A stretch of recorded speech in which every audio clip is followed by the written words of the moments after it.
The sky above Greenwich Village did not turn dark like a storm. It shattered like a mirror dropped on concrete. There was no sound of thunder or explosion.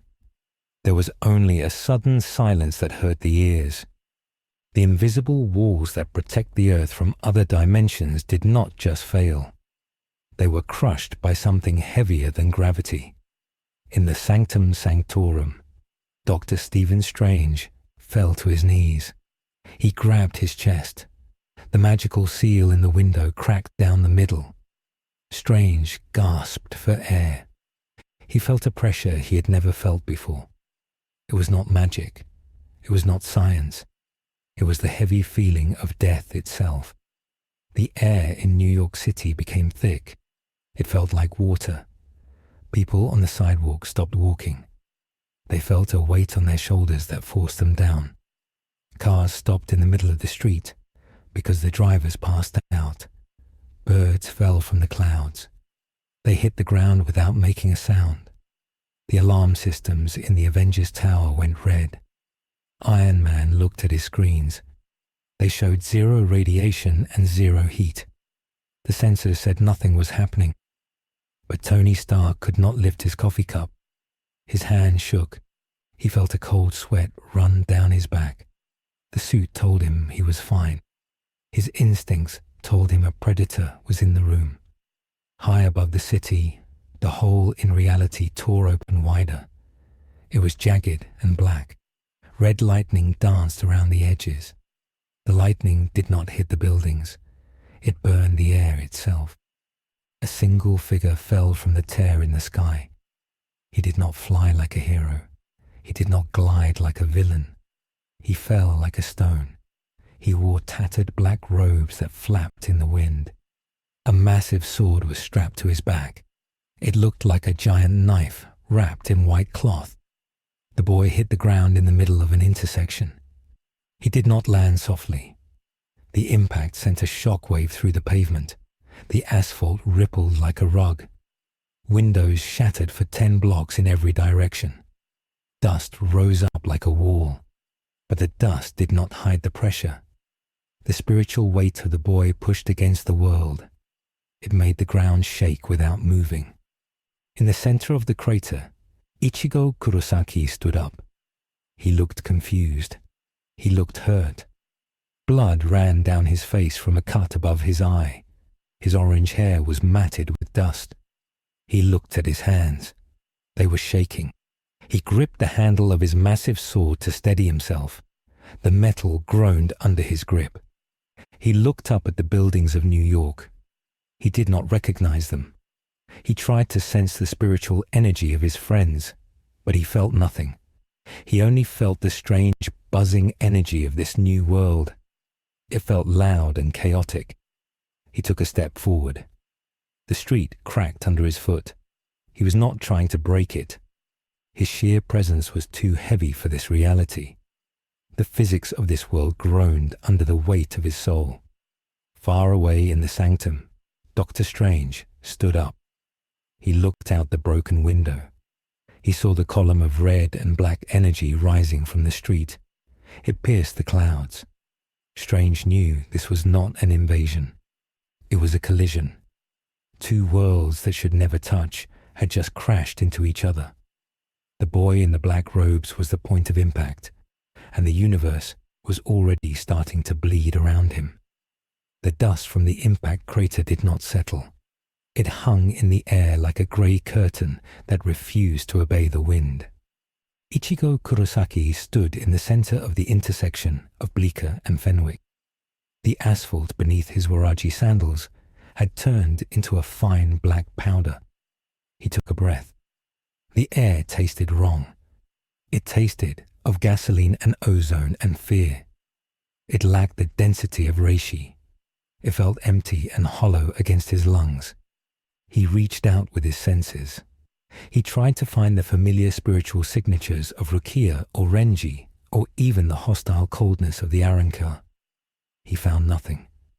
There was a void where the soul society should have been. Instead, he felt a billion tiny fires surrounding him. The souls of the living humans in this city were bright and frantic. They were screaming. Ichigo frowned. He did not mean to hurt them. He tried to pull his Reiatsu back into his body. He tried to suppress the ocean of spiritual pressure that was leaking out of his pores. In his own world, this was as easy as breathing.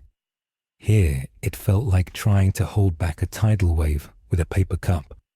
The atmospheric laws of this dimension did not know how to process a being of his density. His spiritual weight continued to crush the air around him. A police cruiser turned the corner 3 blocks away. The siren wailed for 2 seconds before cutting out. The car rolled to a stop as the driver slumped over the wheel. Ichigo saw the flashing lights die. He took a step toward them. He wanted to ask where he was. He wanted to ask why the sky felt so low. As he moved, the pressure wave moved with him. A mailbox crumpled inward, as if a giant hand had squeezed it. The glass of a storefront exploded outward. Ichigo froze. He realized with a sick feeling in his stomach that he was the weapon. He was the disaster. He stopped moving. He clenched his hands into fists. He had to focus. He had to control this. Above the street, the sound of thrusters cut through the unnatural silence. Tony Stark hovered in the Mark III Class 5 armor. His heads-up display was scrolling through data faster than the human eye could follow. Every sensor was red. The energy readings coming from the boy in the street made no sense. It wasn't gamma radiation. It wasn't cosmic radiation. It wasn't magic. It was a biological energy field that defied the laws of thermodynamics. It was generating massive amounts of pressure without heat.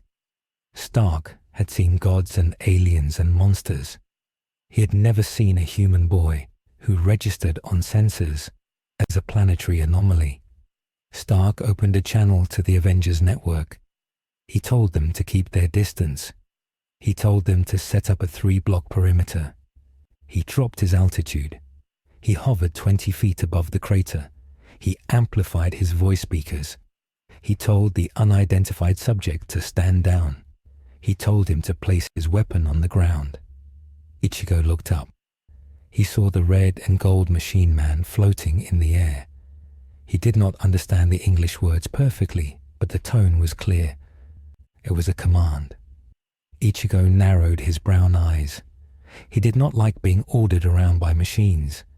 He asked who the metal man was. He spoke in Japanese. Stark's translation software picked it up instantly. Stark replied in Japanese. He repeated the command. Drop the weapon. Identify yourself. Ichigo shook his head. He said he could not drop the sword.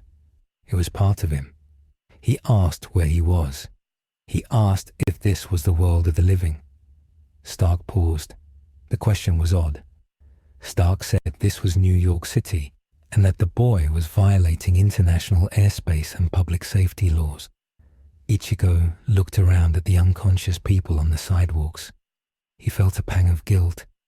He told the metal man he didn't mean to do this. He said he would leave. He turned to walk away.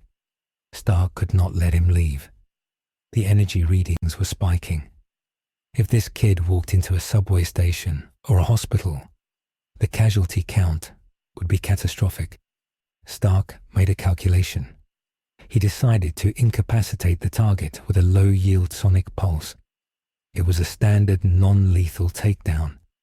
He fired the pulse from his palms. The air rippled. The sound was designed to overload the inner ear and cause instant unconsciousness. The sonic wave hit Ichigo. It did not knock him out. Ichigo flinched. He looked annoyed. He looked at Stark with a mix of confusion and anger. The sonic attack had barely registered against the hardened spiritual shell of a substitute Soul Reaper. Ichigo swiped his hand through the air as if batting away a fly. The motion was casual. The result was terrifying.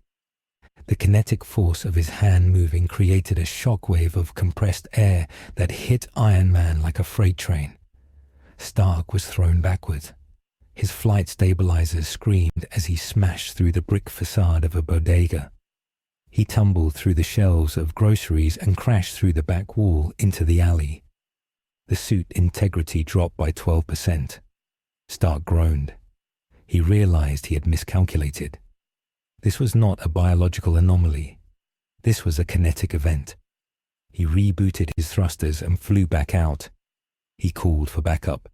He tagged the target as Omega level. Spider-Man swung onto the scene just as Stark was pulling himself out of the rubble. Peter Parker landed on a lamppost. His spider sense was not just tingling. It was screaming. It felt like a migraine behind his eyes. Every instinct in his enhanced body told him to run. It told him that the thing in the street was a predator that ate souls. Peter forced himself to stay. He cracked a joke about the boy's oversized sword. He asked if he was compensating for something. Ichigo did not laugh. He looked at the red and blue acrobat. He sensed the strength in the small man. It was different from the metal man. It was biological. But compared to a hollow or a captain, it was tiny. Ichigo ignored the Spider-Man. He looked up at the sky. He was looking for a Garganta. He was looking for a way home. He focused his Reiatsu into his feet. He prepared to use Shumpo. He needed to get to high ground to find a weak point in the dimension. He vanished. To Spider-Man and Iron Man, he simply ceased to exist. 1 millisecond he was there. The next, he was gone. There was no blur. There was no sound of movement. There was only the thunderclap of displaced air where he had been standing. The sound shattered the remaining windows on the block. Spider-Man looked around frantically. His spider sense flared. He looked up. Ichigo was standing on the roof of a 10-story apartment building. He had moved instantly. On the roof, Ichigo looked out at the horizon. He saw the Empire State Building. He saw the Freedom Tower. He saw a city that went on forever. It looked like Karakura Town, but multiplied by 1,000. It was overwhelming. The sheer number of souls was deafening. He felt a headache forming. He needed to open a Senkaimon. He raised his sword. He concentrated. He poured his spirit energy into the blade. The black metal of Zangetsu hummed. The white cloth wrapping unspooled and whipped around him like a living thing. He slashed at the air. He expected the fabric of reality to tear open and reveal the precipice world. Instead, the air screamed. A jagged black line appeared for a second and then snapped shut. The dimension was too dense. The walls of this universe were thicker than his own. The backlash of the failed opening hit him in the chest. He stumbled back. He coughed up blood. The universe was rejecting his travel. It was trapping him. Below him, the Avengers were assembling. Captain America rode in on a motorcycle. Black Widow was in a jet hovering above. Thor arrived with a crack of thunder. The god of thunder landed on the roof opposite Ichigo. Thor looked at the boy. Thor did not see a villain. He saw a warrior. He saw the aura of death that clung to the boy's robes. Thor gripped Mjolnir. He recognized the smell of the underworld. He shouted across the gap. He asked if the boy was a servant of Hela. He asked if he was a spirit of Niflheim. Ichigo wiped the blood from his mouth. He didn't know these names. He was getting tired of the questions. He was getting tired of the pressure. He told the blonde man to leave him alone. He said he was just trying to go home. Thor sensed the honesty, but he also sensed the danger. He told the boy that he could not leave until he answered for the chaos he had caused. Thor spun his hammer. He launched himself across the gap. He intended to grapple the boy and pin him. It was a restrain move. Ichigo reacted on instinct. He saw the hammer coming. He saw the electricity. He raised Zangetsu to block.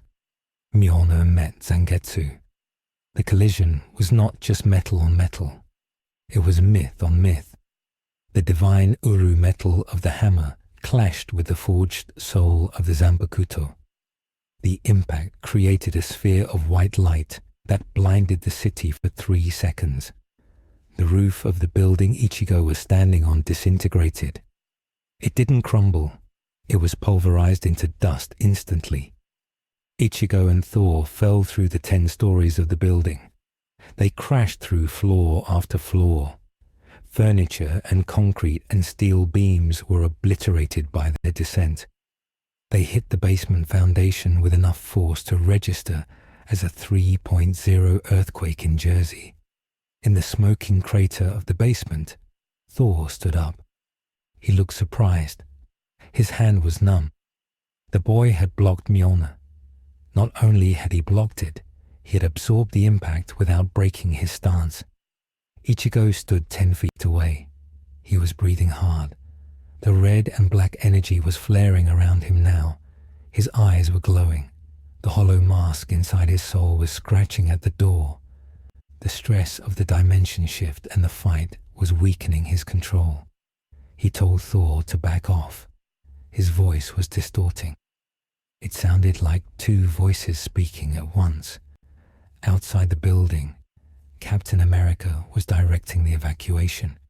He was shouting orders to the NYPD. He told them to get the civilians out of the 3-block radius. He watched the building shake. He saw cracks running up the exterior walls.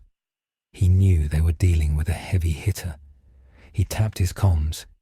He called for Dr. Strange. He said they had a magical threat. He said Thor was engaged, but the building was coming down. As he spoke, the front doors of the apartment building blew off their hinges. Thor flew out backwards. He tumbled across the street and dented a city bus. Thor stood up quickly. He was smiling. He was enjoying the fight. He said the boy was strong. He said the boy fought like a demon. Ichigo walked out of the dust of the lobby. He did not look like he was enjoying it. He looked desperate. The pressure of his reiatsu was getting heavier. The asphalt around his feet was liquefying. He was sinking into the ground just by standing there. Dr. Strange materialized in a circle of orange sparks. He stepped onto the street. His cloak floated behind him. He looked at Ichigo. Strange's third eye opened invisibly on his forehead. He looked at the boy's soul. Strange gasped. He did not see a human. He saw a chaotic storm of incompatible energies. He saw a human soul, fused with the spectre of death, and something else, something hollow and white. He saw the chain of fate severed and retied. He realized this was not a living being in the traditional sense. This was a walking paradox, a dead man who breathed. Strange knew he could not fight this boy with physical force. The boy's spirit was too dense. Magic that relied on physical binding would fail. Strange had to use astral magic. He began to weave a spell. The rings of Ragador formed around his hands. He stepped forward. He spoke calm words. He told Ichigo that he was Stephen Strange and he was the sorcerer supreme of this realm. He told Ichigo that his presence was damaging the fabric of reality. He told him he needed to seal his energy before the city collapsed. Ichigo looked at the wizard. He felt the magic. It felt like Kido. It felt familiar. He lowered his sword slightly. He asked if the wizard could send him home. Strange hesitated. He looked at the tear in the sky that was slowly closing. He said he could try, but first Ichigo had to power down. He had to stop crushing the world. Ichigo nodded. He tried. He closed his eyes. He focused on the knot of power in his chest. He tried to tie it off, but the Marvel universe fought him. The physics here demanded entropy. The energy wanted to escape. Ichigo gritted his teeth. He forced the Reiatsu down. The black lightning around him faded. The crushing weight lifted slightly. The civilians on the edge of the perimeter began to wake up. They gasped for air. Strange lowered his hands. He thought he had diffused the situation. Then the sky broke again. But this time it was not a tear. It was a reaction. The Marvel Universe's immune system was kicking in. High above the atmosphere, a satellite owned by SWORD detected the extra-dimensional breach. It authorized a containment protocol, a Sentinel program that had been dormant since the last mutant crisis woke up. It was not a normal Sentinel. It was a Stark-designed buster unit adapted for magical threats. It dropped from orbit. It looked like a meteor. It screamed down through the clouds. Strange looked up. He shouted a warning. He tried to cast a shield, but the machine was too fast. It slammed into the street between Strange and Ichigo. The shockwave knocked Strange into a parked car. The machine stood up. It was 20 feet tall. It was sleek and chrome. It had glowing purple eyes. It scanned Ichigo. It identified him as a Class 5 warp reality threat.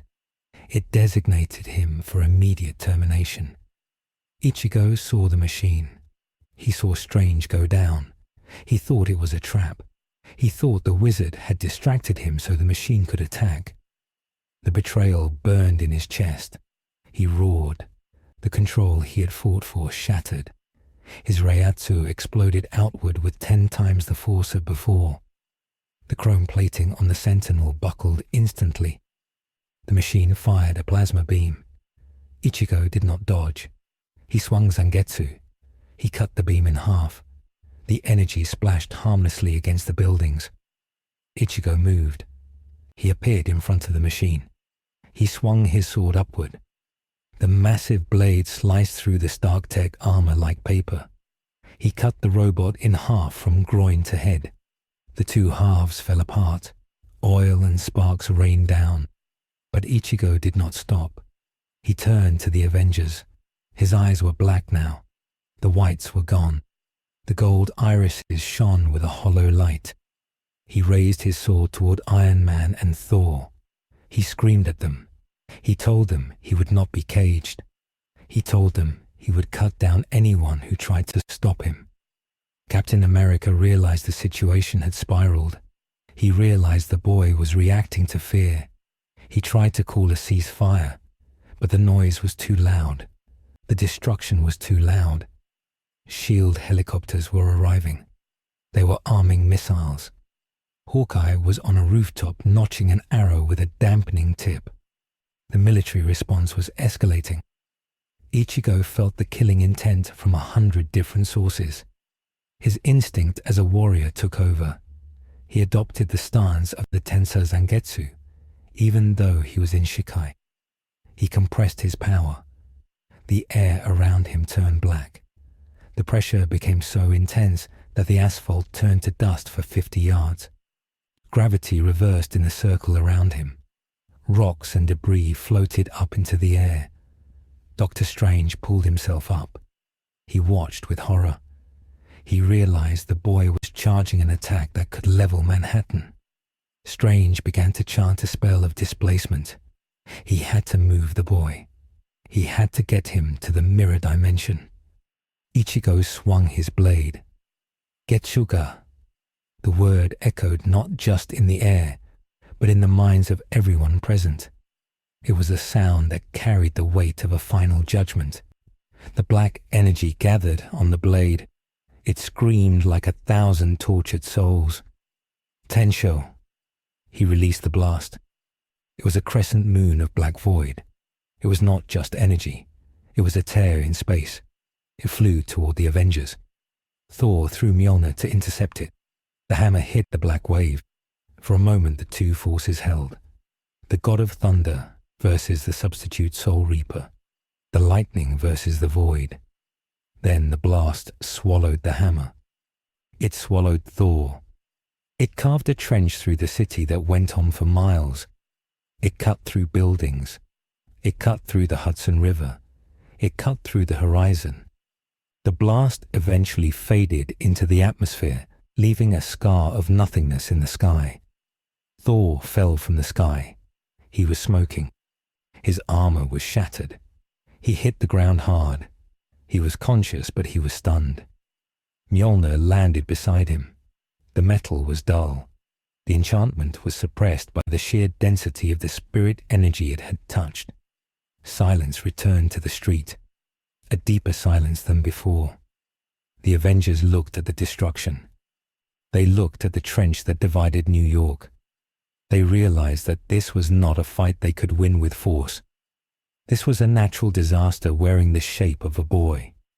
Ichigo stood panting. The black in his eyes faded. The white returned. He looked at what he had done. He looked at the devastation. His hands shook. He dropped Zangetsu. The sword hit the ground with a heavy thud. Ichigo fell to his knees. He put his head in his hands. He screamed in frustration. He had failed. He had protected nothing. He had become the monster. Doctor Strange finished his spell. The glass wall of the mirror dimension slid into place around them. The real city was safe now, but they were trapped in the reflection with the breaker of worlds. Strange walked toward Ichigo. He did not raise his hands. He did not cast a shield. He walked through the crushing pressure. He stopped in front of the kneeling boy. Strange looked down. He saw the tears hitting the dust. He realized the key. The boy was not a villain. He was a child with the power of a pantheon. Strange knelt down. He ignored the pain in his astral form. He put a hand on Ichigo's shoulder. The contact sent a shock through Strange's soul. He felt the cold of the Soul Society. He felt the heat of the hollow. He spoke softly. He told Ichigo that they were in a safe place. He told him that no one else would get hurt. Ichigo looked up. His eyes were red. He asked if he had killed them. Strange shook his head. He said they were gods and heroes. They were tough. But he said Ichigo could not stay here. He said the universe was poisoning him and he was poisoning it. Strange said he had a plan, but it would require Ichigo to trust him. It would require Ichigo to surrender his sword. Ichigo looked at Zangetsu. The blade was his soul. Giving it up was like giving up his heart. But he looked at the trench he had carved through the city. He nodded slowly. He reached out and touched the hilt. The sword dissolved into spirit particles and flowed into his body. The crushing pressure vanished instantly. The air became light again. Ichigo slumped forward. He was exhausted. The dimension travel and the fight had drained his reserves. He fell into Doctor Strange's arms. Strange held the boy. He looked at the other Avengers who were gathering around. Iron Man landed. His faceplate opened. He looked angry. He looked ready to arrest the boy. Strange held up a hand. He told Stark to stand down. He said the boy was under his protection. He said this was a matter of the soul, not the state. Strange opened a portal to the Sanctum Sanctorum. He lifted Ichigo. He carried him through the portal. The monster was in the cage, but the cage was made of glass, and the crack in the sky above New York remained open. A bleeding wound in the universe that refused to heal. Something else was coming through. Something that had tasted the Reiyatsu and found it delicious. Deep in the void between dimensions, a pair of white eyes opened in the darkness. They were not human eyes. They were the eyes of a hollow that had evolved beyond reason. And it was hungry. Stephen Strange sat cross-legged, floating 3 feet above the floor of the rotunda of gateways. He was not meditating. He was holding the doors of reality closed with his mind. Sweat beaded on his forehead and rolled down his nose. The air in the Sanctum Sanctorum was usually cool and smelled of beeswax and old paper. Today, it smelled like ozone and grave dirt. In the center of the room, Ichigo Kurosaki slept on a conjured cot. The boy looked peaceful, but the space around him was warping. The light from the window bent as it passed over his body. The dust motes in the air avoided him. Strange watched the boy with the eye of Agamotto. He did not see a sleeper. He saw a nuclear reactor leaking radiation into a nursery. Every breath Ichigo took drew in the ambient, magical energy of the earth and exhaled a heavy, toxic spiritual pressure. It was slow, but it was cumulative. Strange had been monitoring the ley lines of New York City for 6 hours. They were corroding. The natural barrier between the physical plane and the astral plane was thinning in a 5-mile radius around the sanctum. Ghosts were becoming visible to normal people. Poltergeist activity had spiked by 3,000% in Chelsea. The universe was trying to digest Ichigo Kurosaki, and it was getting sick.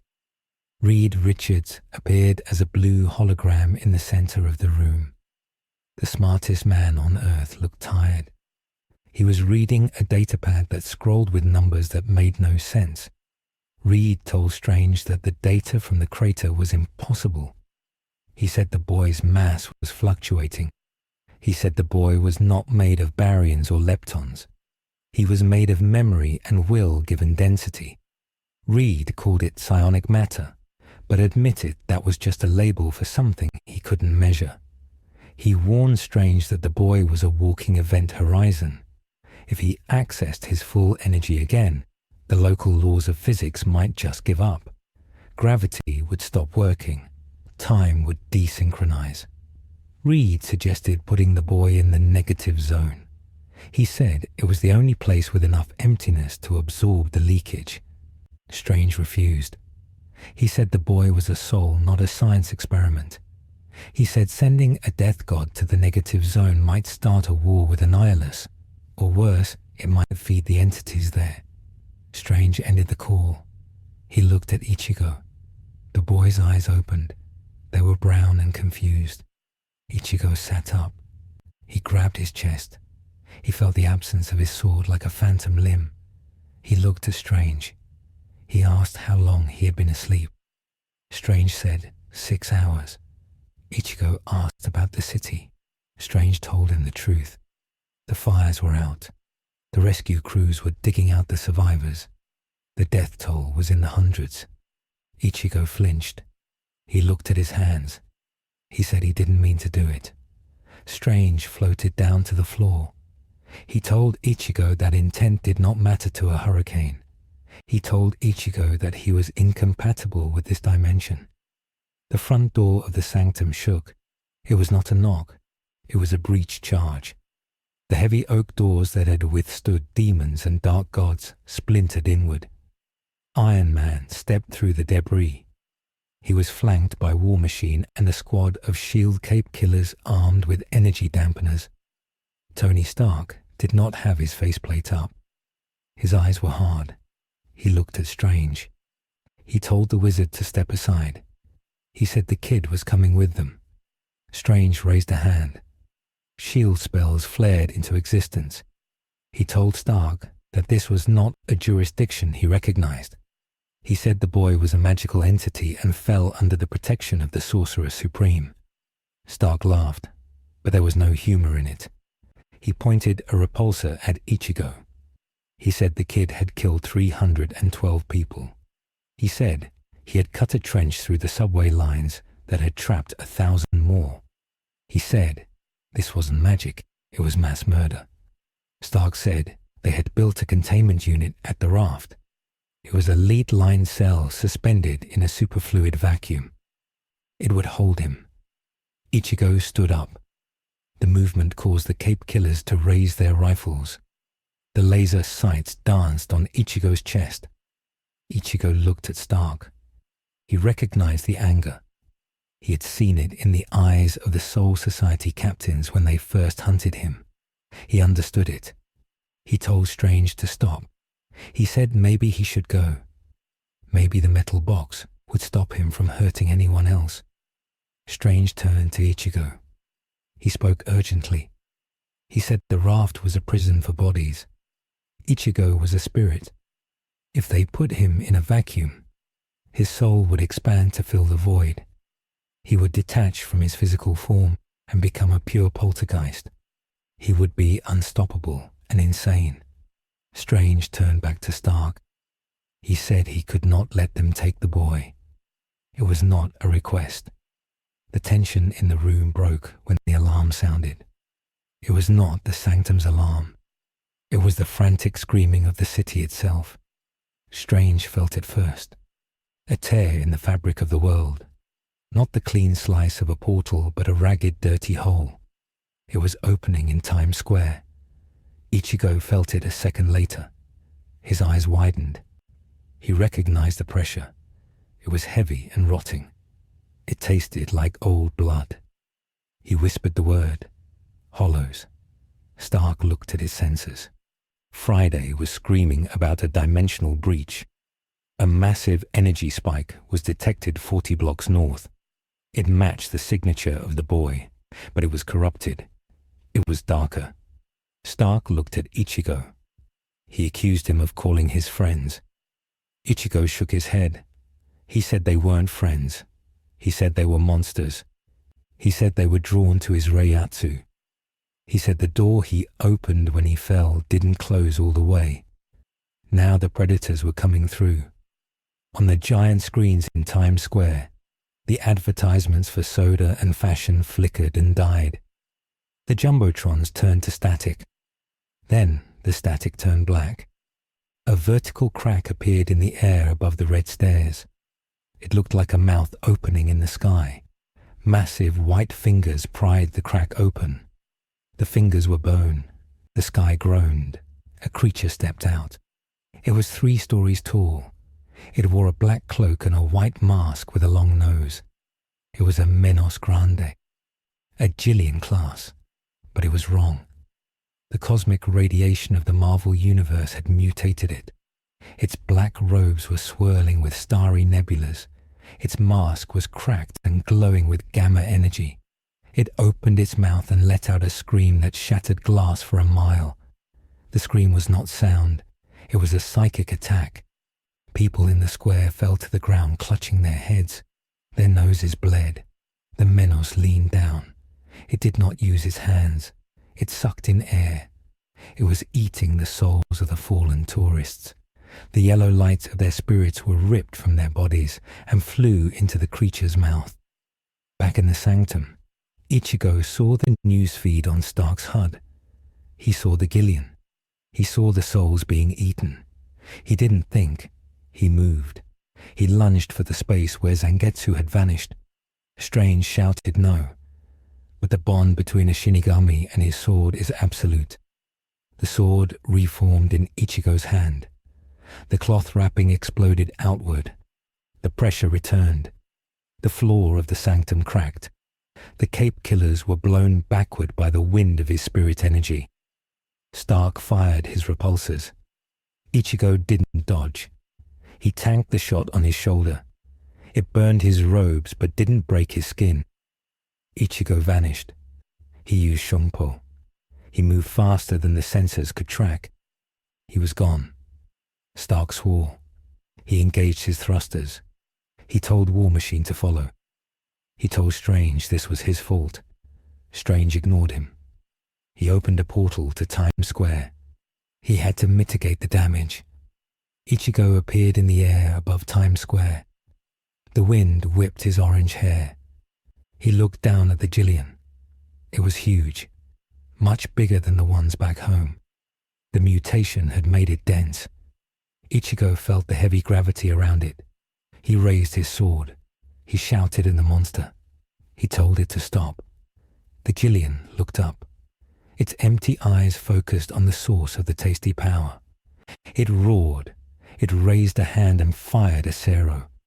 The red beam of energy was mixed with cosmic fire. It was faster than a normal Cero. Ichigo flash-stepped to the side. The beam hit a skyscraper. It didn't just blow a hole in it. It erased the middle 20 floors. The top of the building hung in the air for a second before gravity remembered it existed. Then it fell. Thousands of tons of steel and concrete crashed down onto the street. The dust cloud swallowed the intersection. Ichigo watched the building fall. His heart stopped. He had dodged. He had saved himself but let the building die. The guilt hit him like a physical blow. He froze. The Jillian didn't. It swung a massive hand. It swatted Ichigo out of the air. Ichigo crashed through a billboard and slammed into the pavement. He lay there for a second. The pain was dull. The shame was sharp. He heard the thrusters of Iron Man. Stark landed between Ichigo and the monster. War Machine landed beside him. They unloaded everything. Missiles, lasers, repulsors, the unibeam. The arsenal of the Avengers hit the Gillian in the chest. Explosions lit up the dust. When the smoke cleared, the Gillian was unharmed. The attacks had passed right through it. It was a spiritual being. Physical weapons had no effect on its core. It only annoyed it. The Gillian looked at Iron Man. It raised its foot to crush the metal fly. Strange appeared. He cast the crimson bands of Sitarak. The red mystical ribbons wrapped around the Gillian's legs. They held. Magic could touch the spirit. The monster struggled. It howled. Strange shouted to Stark. He said technology wouldn't work. He said they needed to attack the soul, not the atoms. Stark didn't know how to do that. He felt helpless. It was a feeling he hated. He looked at Ichigo, who was pulling himself out of the crater. Stark shouted at the kid. He told him to do his job. He told him to kill it before it ate the city. Ichigo looked at his sword. He looked at the monster. He felt the weight of the dimension pressing down on him. He knew if he released enough power to kill this thing, he might break the world again. He hesitated. In that moment of hesitation, the Jillian evolved. It had eaten too many high-quality souls in this energy-rich environment. The mask cracked. The body shrank. It compressed. The black robes fell away. Underneath was white bone armor. It was becoming an Ajukas. It was becoming faster. It broke the bands of Sitarak like wet paper. It vanished. It reappeared behind War Machine. It drove a bone spike through the War Machine armor. Rhodey screamed. The suit went dead. The monster threw Rhodey into a storefront. Stark screamed his friend's name. He flew at the monster. The monster backhanded him. Stark's armor shattered. He hit the ground rolling. He tried to get up, but the systems were offline. The monster stood over him. It opened its mouth to eat Tony Stark's soul. Ichigo saw it. He saw the metal man about to die. The hesitation vanished. The instinct to protect took over. It was the only thing that made sense in any world. Ichigo gripped Zangetsu. He knew Shikai wasn't enough. The monster was too dense. He needed speed. He needed compression. He needed to break the rules. He held the sword out. He poured everything he had into the blade. The Reiatsu turned black and red. The air in Times Square turned heavy. People miles away fell to their knees. The gravity shifted. Rain started to fall, but the drops went upward. Ichigo spoke the words. Bankai. The release was not an explosion. It was an implosion. All the light in Times Square was sucked into the blade. For a second, there was absolute darkness. Then Tensor Zangetsu appeared. A thin black blade, a broken chain. Ichigo wore the long black coat. He looked like a shadow cut from the night. He vanished. There was no sound of movement, only the sound of the monster's arm falling off. Then its head, then its torso splitting. Ichigo appeared behind the monster. He sheathed the blade. The monster dissolved into ash.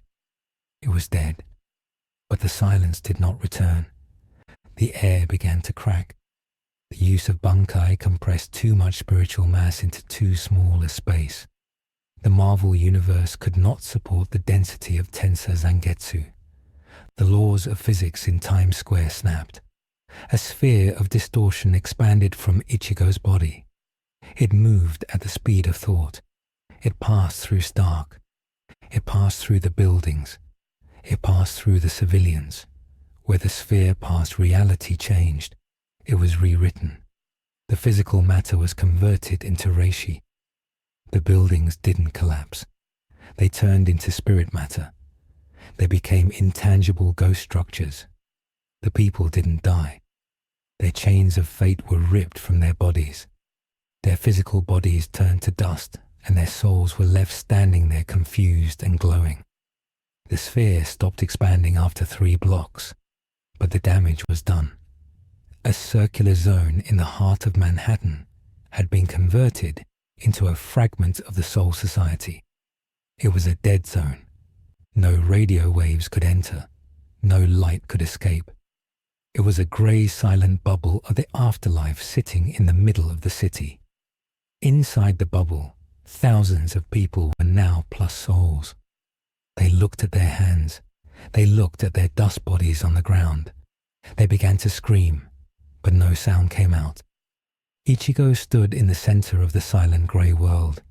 He looked around. He saw the ghosts.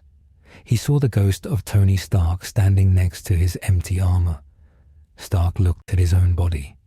He looked at Ichigo. Stark's soul was blue and bright. He was furious. He tried to yell, but the physics of this new pocket dimension didn't carry sound waves the way he was used to. Ichigo fell to his knees. He had saved them from the hollow, but he had killed them in a different way. He had severed them from life. He had turned 3 city blocks into a graveyard. The Bankai was too heavy. The world couldn't hold it. Outside the bubble, Dr. Strange stood on the edge of the transformation. He touched the grey barrier. His hand passed through. He felt the chill of death. He pulled his hand back. He looked at the devastation. This was the catastrophe he had feared. The unification of the power systems had failed. The anime logic had overwritten the comic logic. The result was a permanent scar on reality. Strange knew he couldn't fix this with a spell. This was a rewriting of existence. He heard sirens. He heard the arrival of the Fantastic Four. He heard the arrival of the X-Men. The world was converging on New York. They would see the boy as a threat greater than Galactus. They would not hesitate. Inside the bubble, Ichigo deactivated his Bankai. The coat vanished. The sword returned to its Shikai form. But the zone didn't revert. The conversion was stable. The reishi had settled. Ichigo looked at the ghost of Stark. He whispered he was sorry. Stark floated over. He didn't attack. He looked at the barrier. He pointed at it. He mimed for Ichigo to fix it. Ichigo shook his head. He didn't know how. He was a warrior, not a scientist. He was a reaper, not a doctor. He sat down on the ghost of a park bench. He waited. He felt the spiritual pressure of the entire world rising against him. He felt the anger of the planet. Strange's astral form floated into the bubble. He was the only one who could enter. He looked at Stark's soul.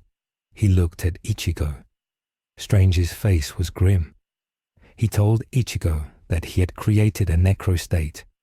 He said the government would nuke the city to contain this. He said they had to leave. Ichigo refused.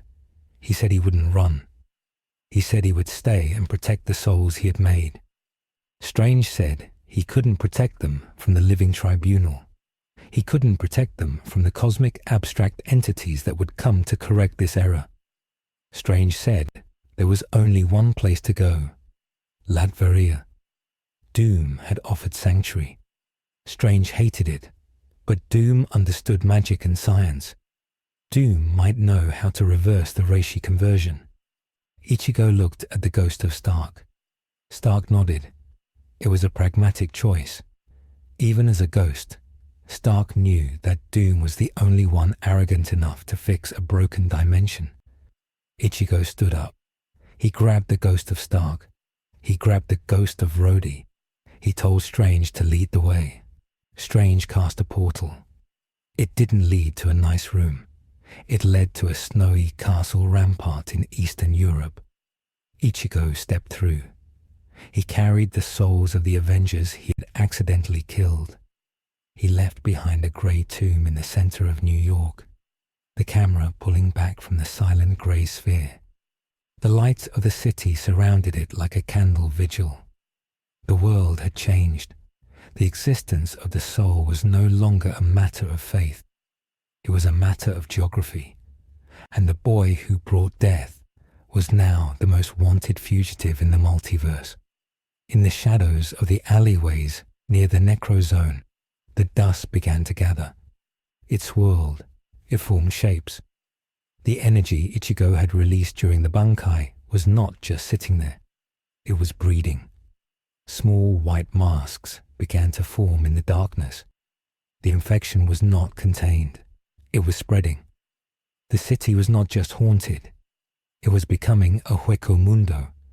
And the food source was 8 million people. The air in the throne room of Castle Doomstadt was colder than the vacuum of space. It was not a temperature cold, but an ontological one. The stone walls were lined with tapestries that depicted the triumph of Victor von Doom over gods and demons, but none of them prepared the room for the presence of the visitors. Dr. Doom sat on his throne. He did not lounge. He sat with the rigid posture of a man who believed his spine was the axis of the world. In front of him stood Ichigo Kurosaki. The substitute Soul Reaper looked out of place in the medieval grandeur. His tattered kosode and the massive slab of zangetsu on his back clashed with the refined cruelty of Latverian architecture. Between them floated the soul of Tony Stark. The ghost was a translucent blue projection of the man. Stark looked at his hands. They passed through the back of a chair when he tried to grip it. He looked up at Doom. The metal mask of the dictator betrayed no emotion, but Stark knew the eyes behind it were smiling. Doom broke the silence. He did not speak to Strange or Ichigo. He spoke to the ghost. He told Stark that he looked improved. He said that shedding the crude biological shell had finally allowed Stark to achieve a state of pure intellect. He called it an ascension. Stark tried to shout back. He tried to tell Doom to go to hell. But the sound that came out was a distorted static. It was the sound of a radio tuned between stations. The physics of Latveria had not been converted to Reishi, so Stark had no medium to transmit his voice. He was mute, a genius without a tongue, a builder without hands. Dr. Strange stepped forward. He translated for the dead. He told Doom that they needed a containment vessel. He explained that Stark's chain of fate, the chain of karma, was severed but not encroaching yet. He was a plus, a wandering spirit. But the longer he stayed outside a body, the more the chain would corrode. Strange explained the risk of holofication. He explained that if Tony Stark became a hollow, he would not just be a monster. He would be a vasto lord of technology, a creature that could infect machines with its hunger. Doom listened. He tapped his metal gauntlet on the armrest. He was analyzing the new vocabulary. Hollow, plus, Rishi, Reiyatsu. He integrated these concepts into his understanding of magic and hyperphysics. Doom stood up. He walked down the steps of the dais. He approached Ichigo. He looked at the boy not as a threat, but as a specimen. He demanded to see the source of the power. He demanded to see the Bankai. Ichigo stiffened. He felt the arrogance rolling off Doom like waves of heat. He told Doom that the Bankai broke New York. He said he wouldn't use it again. Doom scoffed. He said New York broke because Richards and his peers were incompetent architects of reality. They built on shifting sand. Latveria was built on the will of Doom. Doom claimed his country could withstand the weight of a death god. He activated a console on his wrist. The floor of the throne room retracted. A massive column of machinery rose from the depths. It was a siphon. It was a device Doom had built to steal the power cosmic from the Silver Surfer years ago. He had modified it. The sensors were now tuned to spiritual pressure. While the politics of the soul played out in Latveria, the rot in New York was accelerating. The Necrozone in Manhattan was not dormant. It was fermenting. The grey bubble that encapsulated the 3 blocks was opaque to visible light, but transparent to horror. S.H.I.E.L.D. had set up a perimeter at the edge of the zone. They had evacuation centers in Jersey. Nick Fury stood on a rooftop overlooking the grey sphere. He had one eye on the sphere and one eye on a datapad showing global panic. The stock market had crashed. Religions were collapsing or radicalizing. The proof of the afterlife was right there in Midtown, but it wasn't pearly gates. It was a grey silence. Fury watched as a team of X-Men arrived. Cyclops, Storm, Wolverine, and Emma Frost. They had volunteered to probe the zone. Reed Richards had advised against it, but the X-Men were used to being hated and used to walking into death traps. Fury gave them the nod. He didn't like it. He felt the same way he felt when the Chitauri invaded. He felt outgunned. Emma Frost stepped up to the barrier. She placed her hand on the grey wall. She was a diamond-formed telepath. She believed her mind was a fortress. She attempted to project her consciousness into the zone to scan for survivors. She wanted to find the minds of the people Ichigo had converted. She pushed her telepathy through the reishi wall. She expected to hear thoughts. She expected to hear fear or confusion. Instead, she heard the hunger. The moment her mind touched the interior of the zone, she was not met by human consciousness. She was met by a billion tiny mouths screaming for sustenance. The atmospheric energy inside the zone had mutated. The ambient spirits of rats, pigeons, and insects had merged. They were forming a hive mind of low-level hollows. It was a spiritual static that tasted like aluminum foil and rotting meat. Emma screamed. It was a psychic scream that knocked Cyclops backward. She fell to her knees. Her diamond form shattered, reverting her to flesh. She grabbed her head. Blood ran from her nose. She gasped that it was empty. She said there were no people, only the hunger. She said the hunger was looking back at them. Inside the zone, the evolution was rapid. The energy density was too high for standard evolution. A rat that died in the zone didn't become a normal spirit. It consumed the spirit of the cockroach next to it. It grew. It became a bulbous white mask with rodent teeth and a tail made of bone. It was the size of a dog. It scurried through the grey streets. It found a ghost of a pedestrian who was standing frozen in shock. The rat thing leaped. It bit into the spectral leg of the man. The man screamed. The sound was silent, but the spiritual vibration shattered the windows of the ghost buildings. The rat thing sucked the reishi out of the man. The man faded. The rat grew. It grew legs. It grew arms. It stood up. It let out a shriek. This was the cycle.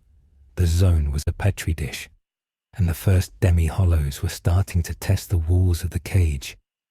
Back in Latveria, Doom was losing patience.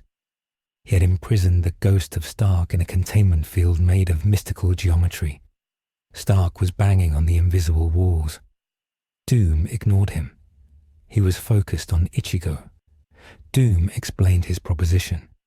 He would build a device to reverse the polarity of the reishi conversion. He would turn the ghost matter back into baryon matter. He would save New York.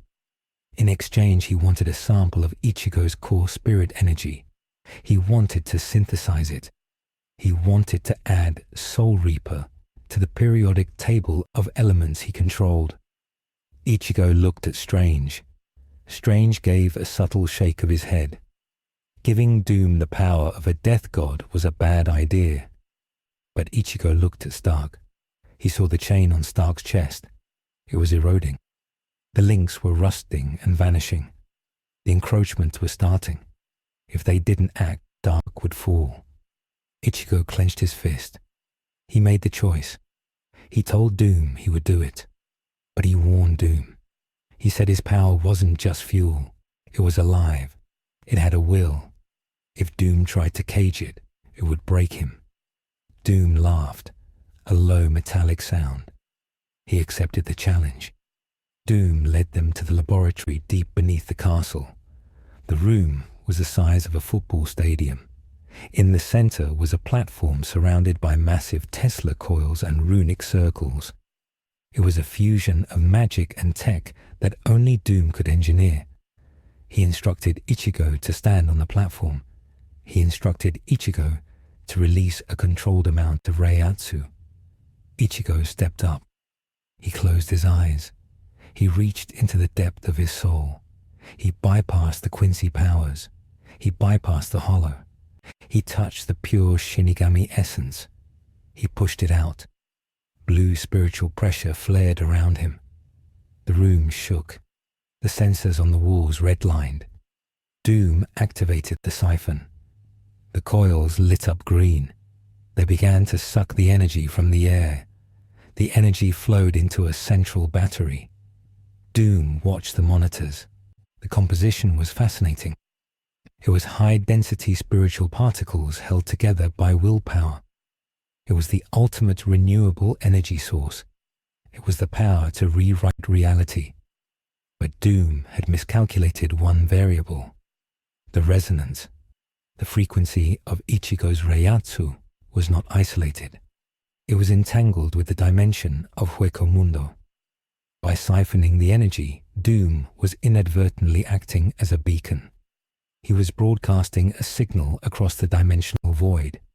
The signal said, "Food is here." The reality around the platform began to tear. Not the clean tears of a garganta, but micro-fractures. Small black cracks appeared in the air. From these cracks leaked a thick black fluid. It dripped onto the pristine floor of the lab. It sizzled. Strange saw it. He smelled the stench. He shouted for Doom to shut it down. He said the barrier was failing. Doom refused. He was at 80% capacity. He needed the full sample. The black fluid pulled together. It rose up. It formed a shape. It wasn't a random hollow. It was a reaction to the specific psychological profile of the area. The ambient energy of Latveria was defined by pride, tyranny, and hidden scarring. The hollow that formed was a reflection of Doom. It was a humanoid figure clad in white bone armor that resembled a knight. Its mask was a perfect porcelain face with no features, just a vertical slit. It held a lance made of bone. It was an Arjukas that had evolved instantly from the bleed-through. It looked at Doom. It tilted its head. It didn't scream. It whispered. It whispered in a voice that sounded like Doom's mother. Doom froze. The psychological attack bypassed his mental shields. The creature lunged.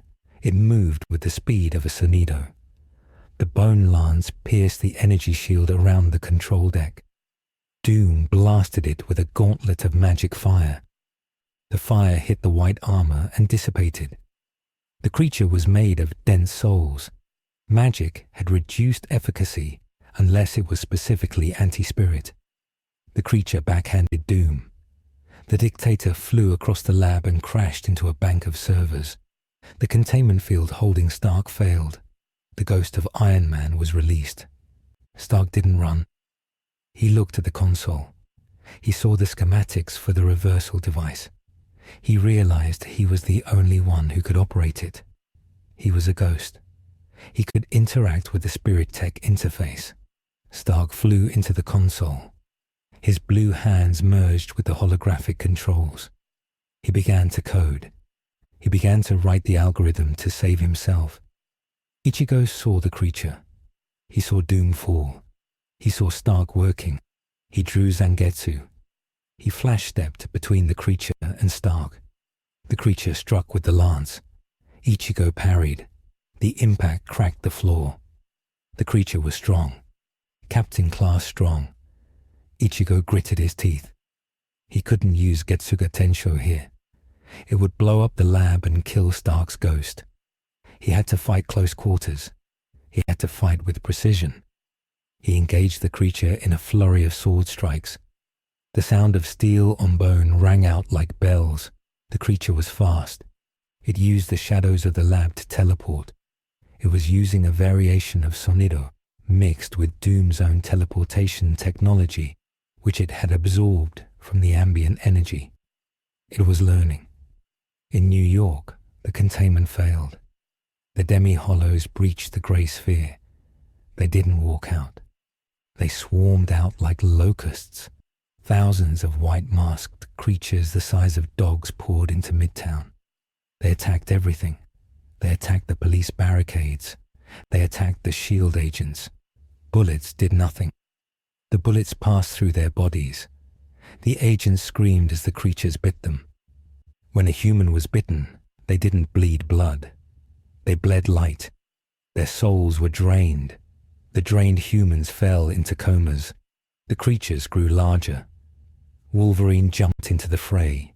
He slashed with his adamantium claws. The claws were physical, but Wolverine's fighting spirit was so intense that it coated the metal. He managed to cut one. The creature shrieked and dissolved. Wolverine realized the trick. You had to want to kill the soul, not the body. He shouted to the X-Men. He told them to focus their intent. Storm rose into the air. She summoned lightning, not normal lightning. She called on the primal spirit of the storm. The white bolts struck the swarm. The ozone mixed with the reishi. It slowed them down, but there were too many. Reed Richards watched the massacre from the Baxter building. He was running a simulation. He realized the infection vector. The hollows were not just eating souls. They were converting the environment. The buildings they touched turned grey and spectral. The zone was expanding not by miles, but by influence. If it wasn't stopped, it would convert the entire planet into a new Hueco Mundo within 48 hours. Reed made a call. He called the one person who dealt with Hellfire. He called Johnny Blaze, Ghost Rider. Back in Latveria, the battle escalated. The creature was adapting to Ichigo's fighting style. It grew a second lance. It began to emit a low hum that disrupted Ichigo's balance. It was a sonic attack based on spiritual dissonance. Ichigo stumbled. The creature thrust the lance at Ichigo's heart. Strange intervened. He cast the bolts of Balthak. The magical electricity hit the creature's eyes. It flinched. Strange shouted to Ichigo. He said the creature was tethered to the rift. They had to close the rift. Ichigo looked at the siphon. It was still running. It was still pulling the Garganta open. Ichigo had to destroy the machine. But Stark was inside the machine. Stark was in the code. Ichigo shouted to Stark. He told him to get out. Stark shouted back. The static was clearer now. Stark had routed his voice through the castle's PA system. He said he was almost done. He had solved the equation. He needed 10 seconds. The creature recovered from Strange's attack. It looked at the machine. It realized the threat. It ignored Ichigo. It charged the console. It was going to kill Stark. Ichigo screamed. He didn't think. He didn't calculate. He let the instinct take over. The instinct that had saved Rukia. The instinct that had defeated Aizen. He raised his sword. He compressed his Reiatsu into the blade. He didn't use the black energy. He used the gold, the pure protective will. He swung. The shockwave cut the air. It sliced through the creature's waist. The clean cut separated the torso from the legs. The creature fell. It dissolved into black dust. But the slash didn't stop. It hit the siphon. The machine exploded. The feedback loop of spiritual energy and electricity created a vortex. Stark's ghost was thrown out of the console. He flew across the room and dissipated into a cloud of blue mist. The explosion knocked Ichigo and Strange to the ground. The roof of the laboratory collapsed. Silence returned to the ruins. Doom climbed out of the debris. His armor was smoking. His cloak was burned away. He looked at the remains of his machine. He looked at the spot where Stark had been. There was nothing. No ghost. No signal. Doom clenched his fist. For the first time in years, he felt the sting of failure. He turned to Ichigo. He blamed the boy. He raised his hand to cast a spell of annihilation. Strange stepped in between. He put up a seraphim shield. He told Doom to stop. He said, "Look." They looked at the center of the ruins. A small blue orb was pulsing on the ground. It was the core of Tony Stark's soul. It was dense. It was stable. The equations Stark had written in the final seconds hadn't fixed the city. It had fixed him. It had compressed his spirit into a self-sustaining node.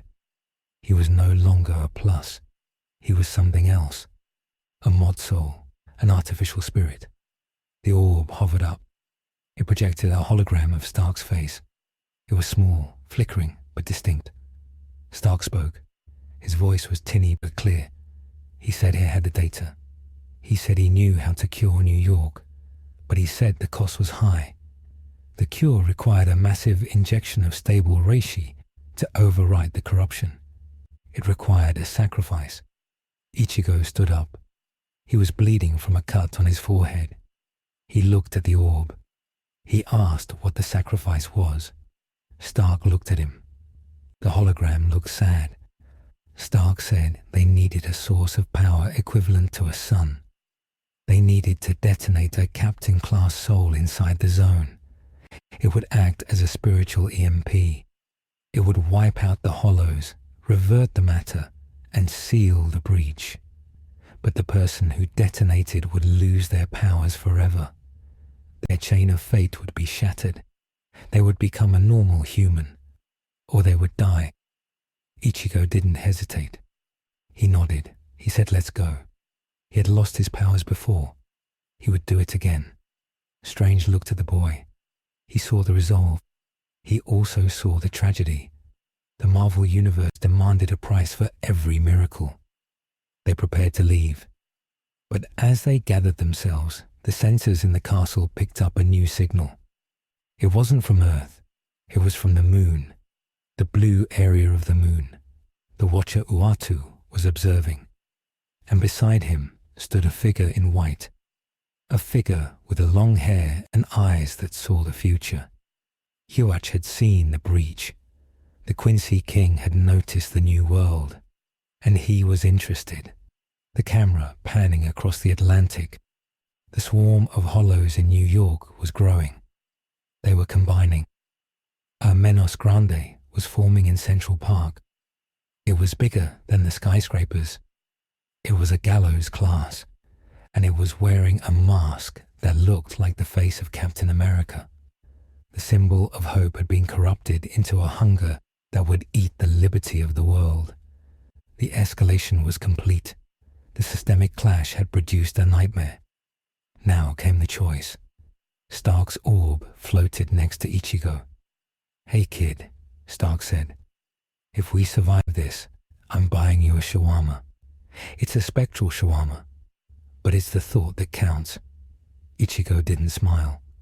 He adjusted his grip on Zangetsu. "Let's just save your city first," he said. They stepped into Strange's portal.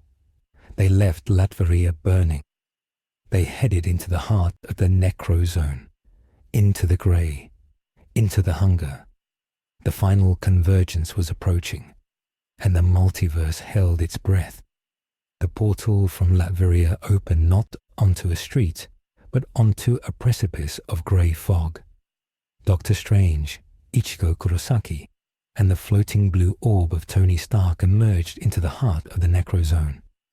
The air was no longer air.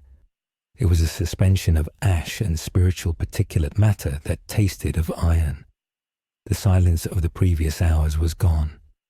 The zone was now alive with a low throbbing vibration that resonated in the teeth and the bones. It was the heartbeat of a new ecosystem trying to be born. Ichigo stepped onto the spectral pavement of Fifth Avenue. The buildings around them were translucent ghosts of their former selves. The brick and mortar had been transmuted into reishi, and through the walls, Ichigo could see the huddled forms of the souls trapped inside. They were not moving. They were paralyzed by the ambient pressure of the heavy atmosphere. Strange cast a shield of the seraphim around the group, but the golden light of the magic was dim here. The physics of the zone were aggressively hostile to anything that was not dead. Stark's voice crackled from the orb. He noted that the localized entropy had increased by 400%. He said the zone was metabolizing the city. It wasn't just sitting there. It was digesting New York to build something else. They moved toward Central Park. The source of the corruption was pulsing like a beacon. As they crossed 57th Street, they saw the first line of defense. It was not S.H.I.E.L.D. It was not the Avengers. It was a lone figure on a motorcycle made of hellfire. Ghost Rider was circling a pack of Ajukas-class hollows. The demons of the Marvel Universe were clashing with the hollows of the Bleach cosmology. Johnny Blaze whipped his chain. The metal was coated in the fires of hell. He lashed out, wrapping the chain around the neck of a mantis-like hollow. The hellfire burned the white mask. The hollow screamed, a sound of digital static and human agony, and dissolved. But for every hollow Ghost Rider burned, 2 more crawled out of the grey asphalt. Blaze saw Strange and Ichigo. The skull face turned toward them. The flames in his eyes were not the usual orange. They were flickering blue. The spiritual density of the zone was choking even the spirit of vengeance. Blaze roared that there were too many sins here. He shouted that the hollows didn't have souls to burn. They were empty. The penance stare didn't work on a creature that had already devoured its own heart. Strange realized the tactical nightmare. The Marvel magic system relied on equivalent exchange and moral weight. The Bleach system relied on spiritual pressure and resolve. They were incompatible. Ghost Rider was fighting a flood with a flamethrower. They pushed past the skirmish. Ichigo felt a heavy weight on his chest. It wasn't just the Reiatsu. It was the guilt. He looked at the hollows. He knew they were formed from the souls of the people he had accidentally trapped. Every monster he cut down would be a civilian he failed to save. He gripped the hilt of Zangetsu until his knuckles turned white. Stark drifted closer to him. The hologram flickered. Stark told the kid to lock it away. He said guilt was a luxury for the survivors. Right now, they were the demolition crew. Ichigo didn't answer. He kept his eyes on the tree line of Central Park. The trees were gone. They had been replaced by massive pillars of white bone that twisted up into the grey sky like rib cages. In the center of the park stood the source of the nightmare. It was the Gallows Menos. It was colossal, dwarfing the skyscrapers that surrounded the park. It stood over 1,000 feet tall. Its body was a mass of writhing black robes that looked like oil spills, but the mask was the horror. It was not a generic skull. It was a stylized, cracked porcelain version of Captain America's cowl. The A on the forehead was jagged and weeping black ichor. The wings on the side of the head were made of bone. The creature did not have a mouth, but it was broadcasting a psychic signal that every mind in the zone could hear.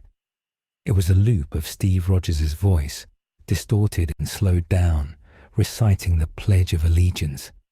But the words were wrong. It pledged allegiance to the hunger. It pledged allegiance to the silence. The creature was a manifestation of the city's lost hope. It had taken the image of its greatest hero and worn it as a face to feed on the despair of the populace. Ichigo stopped. He looked up at the twisted titan. He felt sick.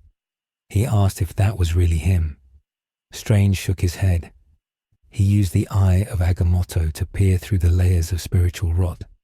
He said it wasn't Steve Rogers. Steve was currently in the raft, unconscious from the battle. This was a tulpa, a thought form created by the collective unconscious of New York. The people were scared. They wanted to be saved. Their fear and their desire for a savior had merged with the hollow infection. They had created a god of salvation that only knew how to consume. Strange said this made it more dangerous than a normal menos. It was anchored to the belief of 8 million people. You couldn't just cut it. As long as New York feared it, the monster would exist. Stark outlined the plan. He displayed a schematic in the air. The gallows menos was the nexus. It was holding the Necrozone together. If they destroyed it, the barrier would collapse, and the reishi would scatter. But standard attacks wouldn't work because of the belief anchor. They needed to disrupt the spiritual core from the inside. They needed a payload. Stark pointed at Ichigo. He said Ichigo had to let himself be eaten. He had to enter the creature's hueco mundo, its inner stomach. Once inside, he would find the core. He had to release all his reiatsu at once. A suicidal discharge of spirit energy. It would overload the creature's capacity to process souls. It would act as a spiritual EMP. The creature would detonate. The zone would revert. And Ichigo... Stark didn't finish the sentence. Ichigo finished it for him. He said he would lose his powers. He would become a normal human. Or he would die. Stark remained silent. The hologram looked away. Ichigo took a breath. He tightened the strap of his sword.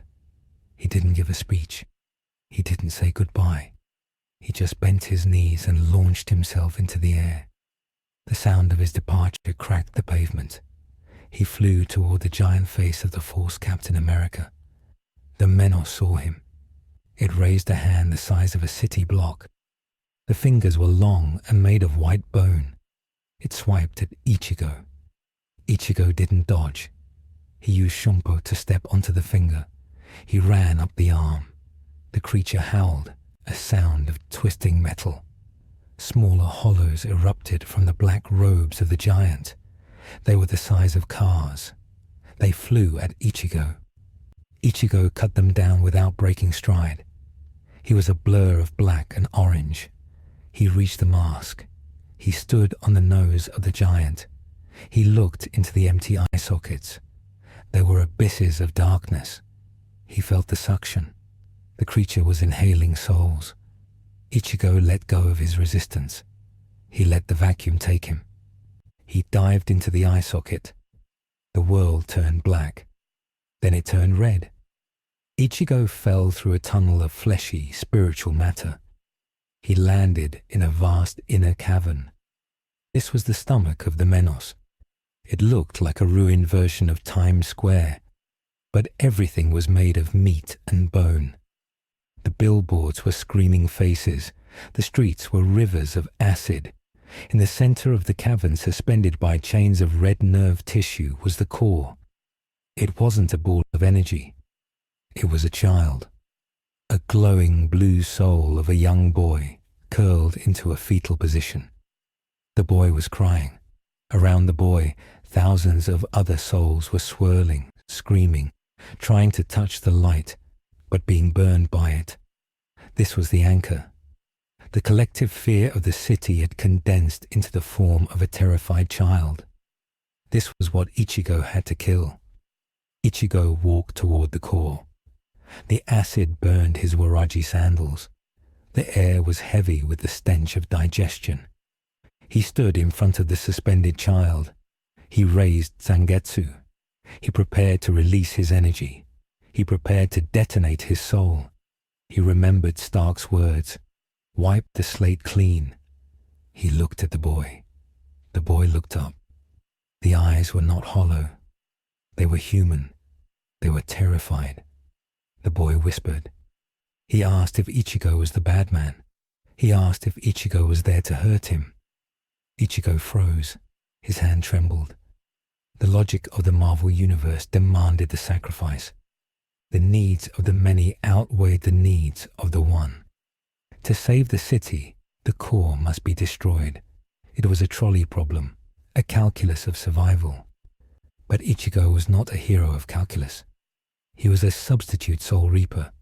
His logic was not utilitarian. It was personal. He remembered the first rule he ever set for himself. I will protect. Outside, in the grey park, Strange and Stark waited for the explosion. They watched the giant motionless Menos. Seconds ticked by, then minutes. Stark checked his readings. He said the energy signature was spiking, but it wasn't detonating. It was stabilizing. He shouted that something was wrong. Strange narrowed his eyes. He felt a shift in the magical currents. He said the boy wasn't destroying the core. He was interacting with it. Inside the monster, Ichigo lowered his sword. He couldn't do it. He couldn't kill a child, even a construct child, to save himself or the city. It went against the fundamental shape of his soul. If he did this, he wouldn't be Ichigo Kurosaki anymore. He would be just another soldier. He looked at the boy. He made a choice. A small choice in the grand scheme of the multiverse, but a massive one for the metaphysical laws binding the two realities. He decided he wouldn't destroy the core. He would perform Konso. He would send the soul to the Soul Society. He would purify the monster instead of killing it. Ichigo flipped Zangetsu so the hilt was facing the boy. He pressed the bottom of the hilt against the boy's forehead. This was the ritual of the Soul Reaper. It was the command to the universe to open the gates of the afterlife. But Ichigo was not in his universe. There was no Soul Society here to receive the soul. There was no hell butterfly to guide it. By attempting a Konso on a massive scale inside a dimensionally displaced anomaly, Ichigo didn't open a door to the afterlife. He forced a connection when none existed. He used his own soul as the bridge. He poured his Reiatsu into the boy, not to blow him up, but to shield him. He shouted the command, "Send him on." The reaction was instantaneous and catastrophic. The prompt for the universe was Destination Soul Society. The Marvel Universe searched for this location and found Error 404, but the energy was too high to be denied. So the multiverse improvised. If the Soul Society did not exist in this reality, the energy would pull the actual Soul Society into this reality. The small choice to save one soul acted as a summoning ritual. The gallows. Menos did not explode. It turned white, pure, blinding white. The black robe shattered. The bone armor dissolved. The creature let out a sound that was not a scream but a chime, a bell tolling. The light expanded outward from Central Park. It washed over the grey city. It didn't destroy the buildings. It purified them. The grey reishi turned into silver sand.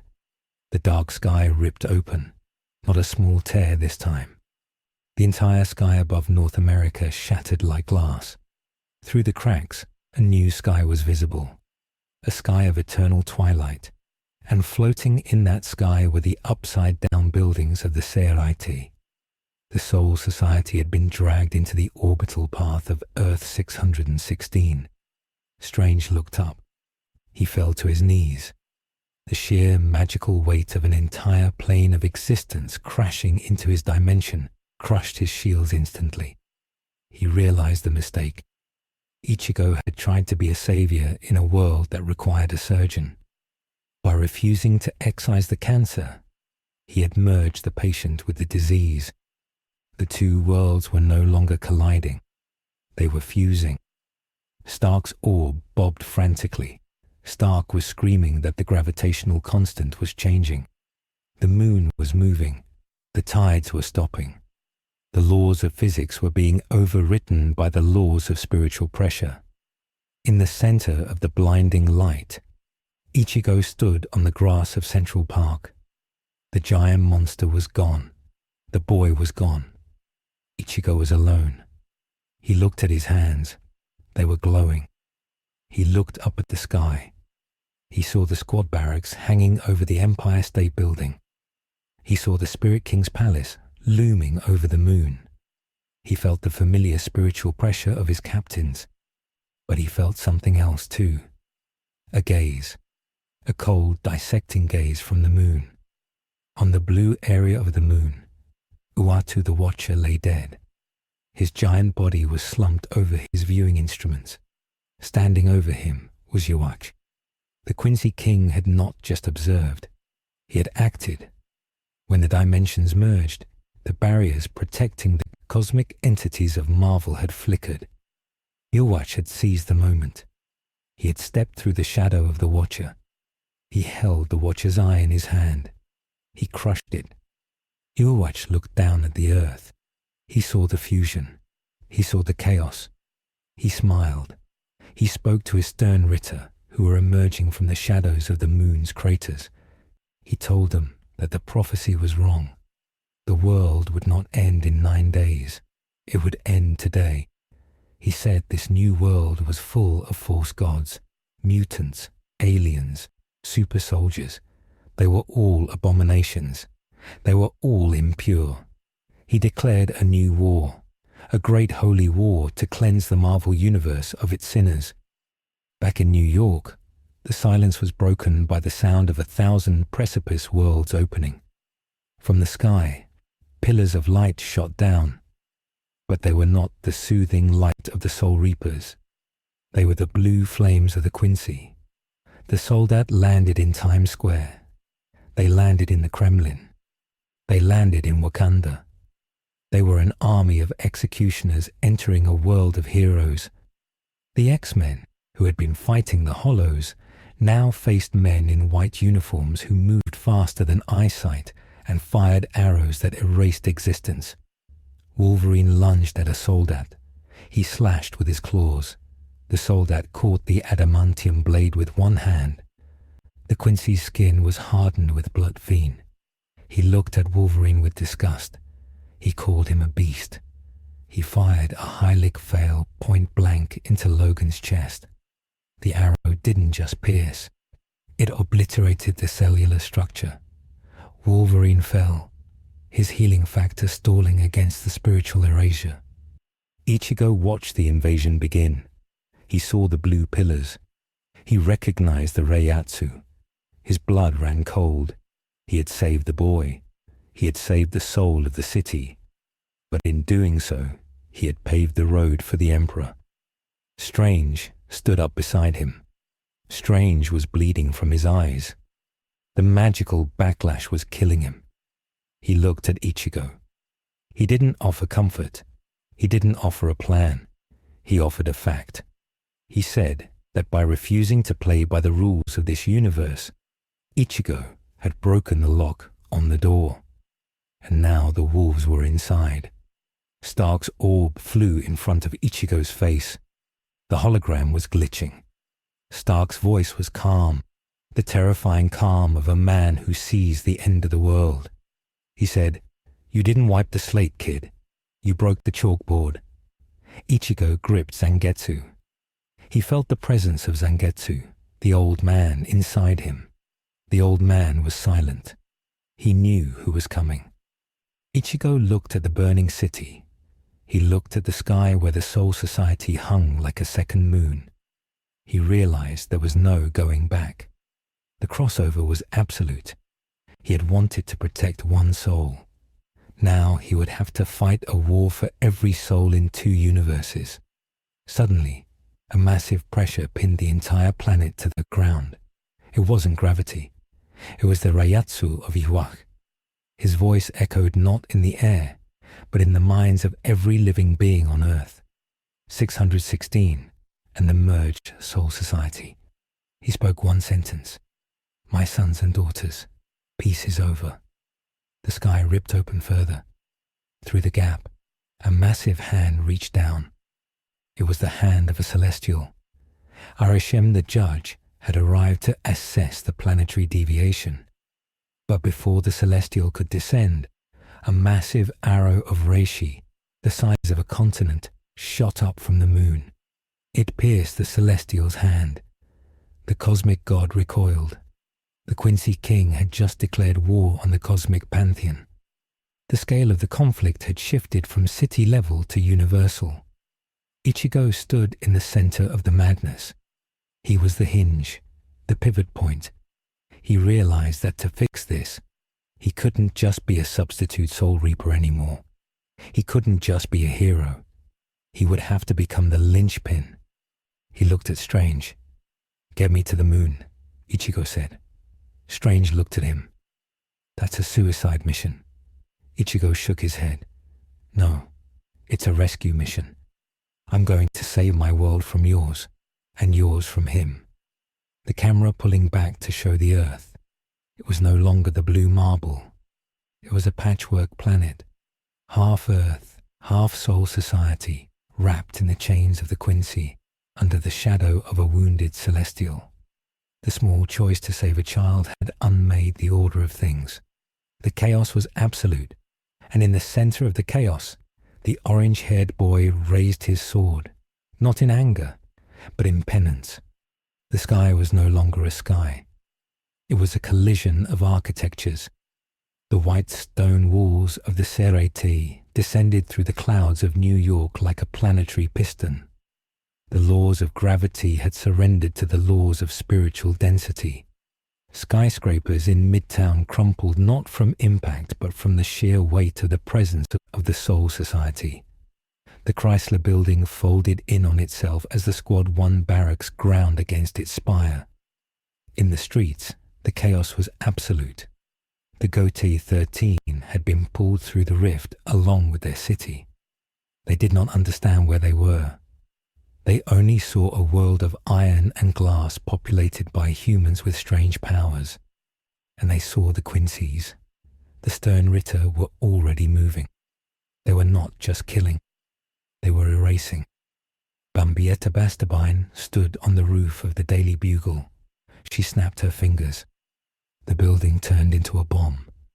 The explosion didn't create fire. It created a void. Spider-Man swung through the debris. His suit was torn. He tried to catch a falling civilian, but the civilian was hit by a Hylic file. The arrow vaporized the woman in Peter's arms. He stared at the empty space where a person had been. He screamed. It was a sound of pure frustration. He looked up at the girl in the white uniform. She smiled. She raised a hand to finish him. Suddenly, a green blur slammed into the building. The Hulk had arrived, but he wasn't alone.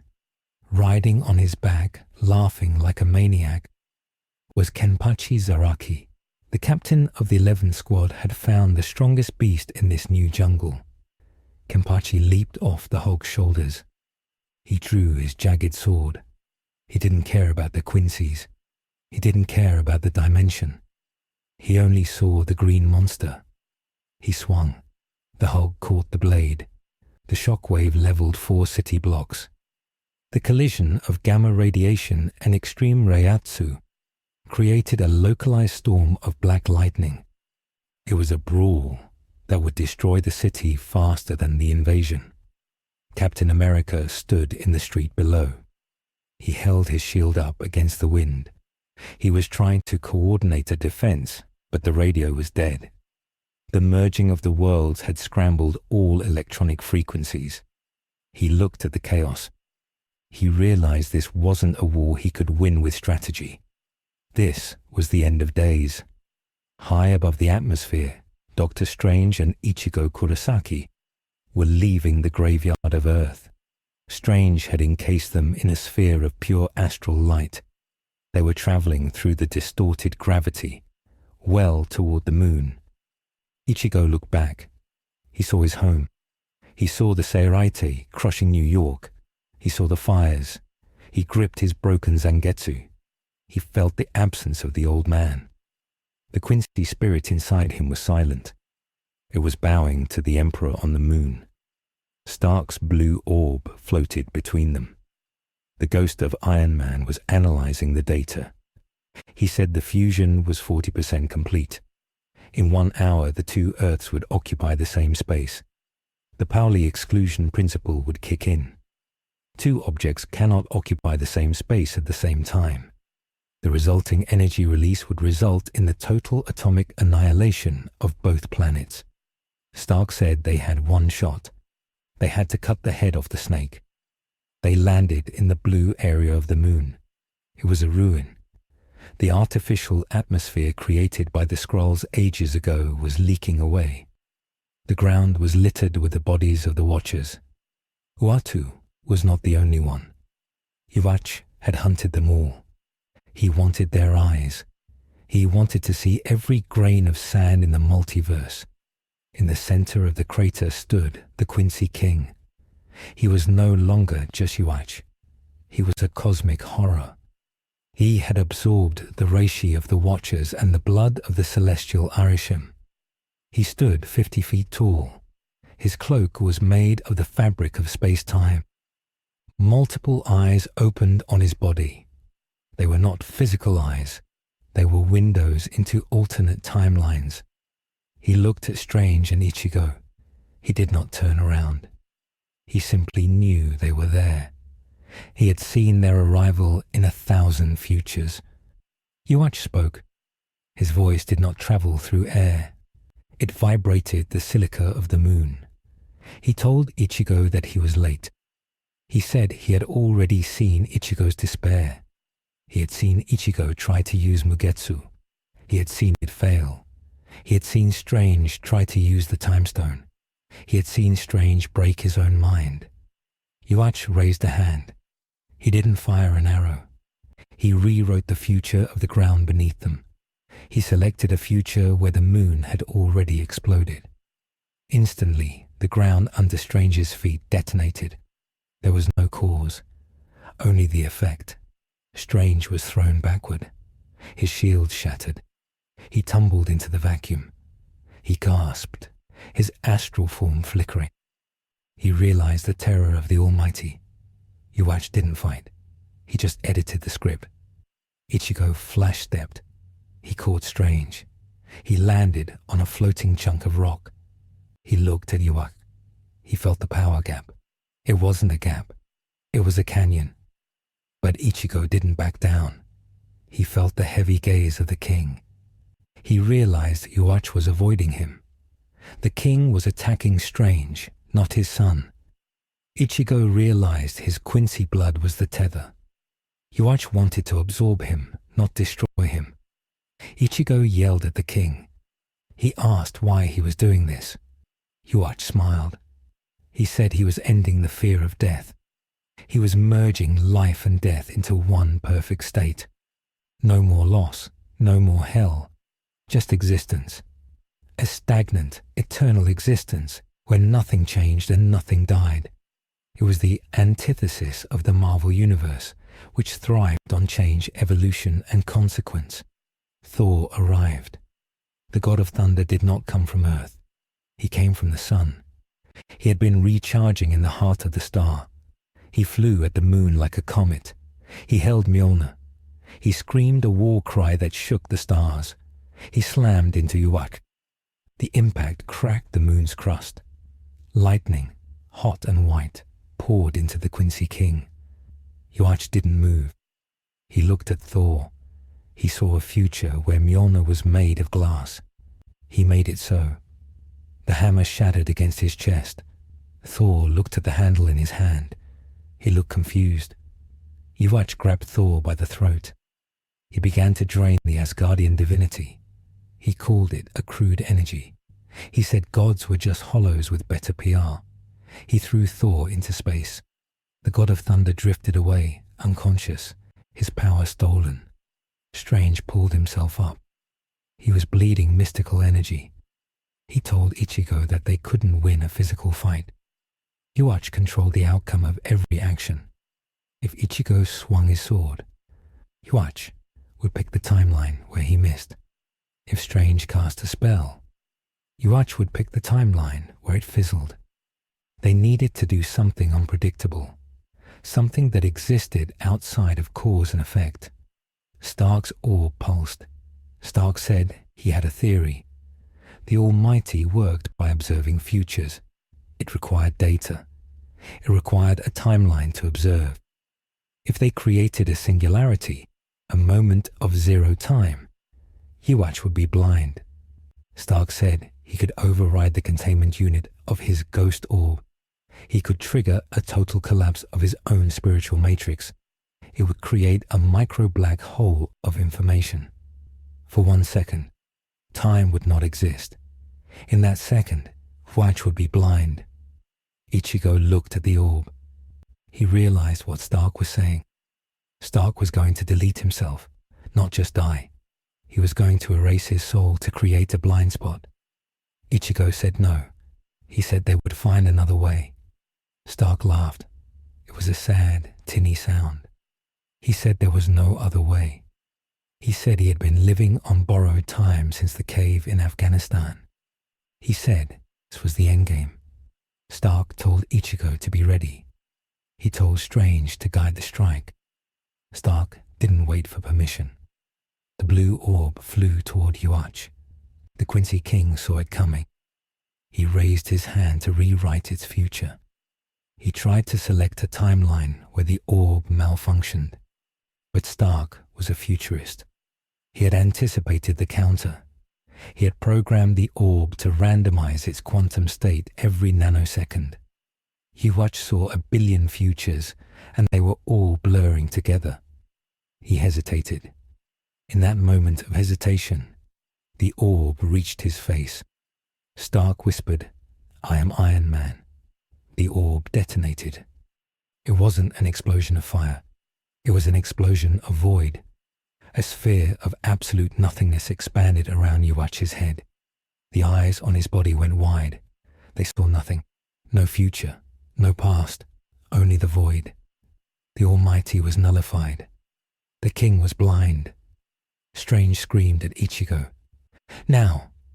Ichigo didn't think. He didn't hesitate. He let go of the fear. He let go of the restraint. He called upon the final power. He didn't use Mugetsu. That was the technique of the Soul Society. He used something new. A fusion of his power and the ambient cosmic energy of the Marvel Universe. He accepted the nature of this reality. He accepted that power here came with a cost. He offered his future as the price.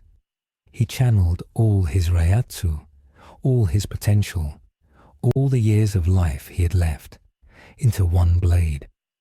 The energy turned not black, but a blinding, impossible white.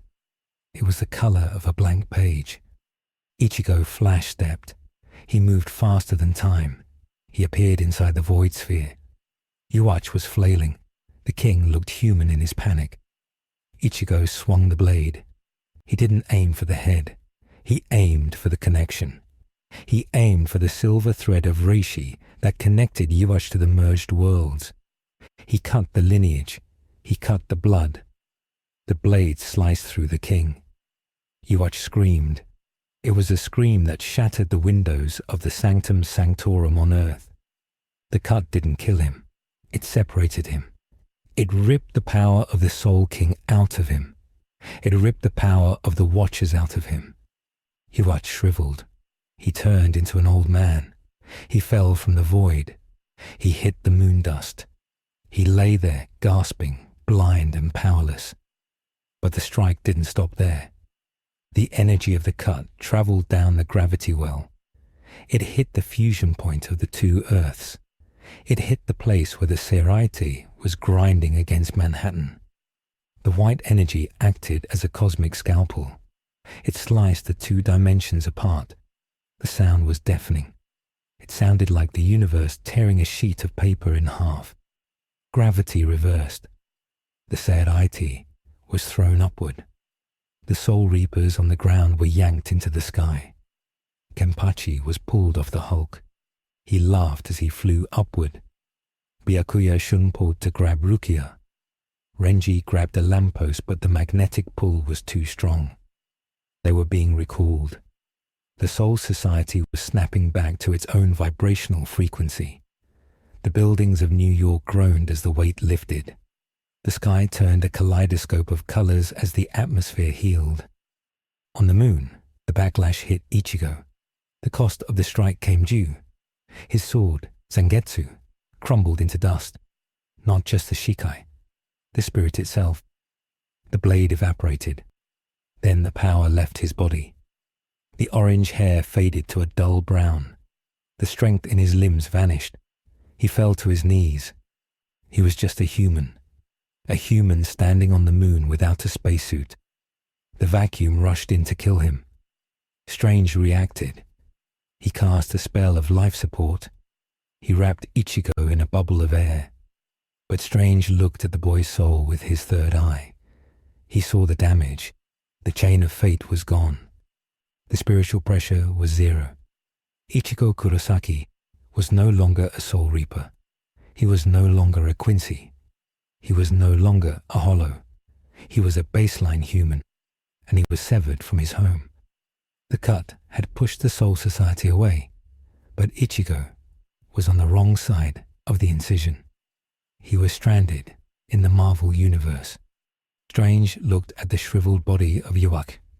The king was still breathing, but he was harmless, a prisoner of his own ambition. Strange opened a portal, not to Earth, to the dark dimension. He kicked the body of Yuach into the realm of Dormammu. Let the Dread One deal with the fallen king. It was a cruel mercy. Strange grabbed the unconscious, powerless Ichigo. He opened a portal to New York. They stepped through. They landed on the roof of the ruined Avengers tower. The city was broken. Smoke rose from 1,000 fires. The layout of the streets was permanently scarred. Some buildings were still half ghost, flickering in and out of phase. The Necrozone was gone, but the memories remained. The survivors were crawling out of the rubble. Ichigo woke up. He gasped for air.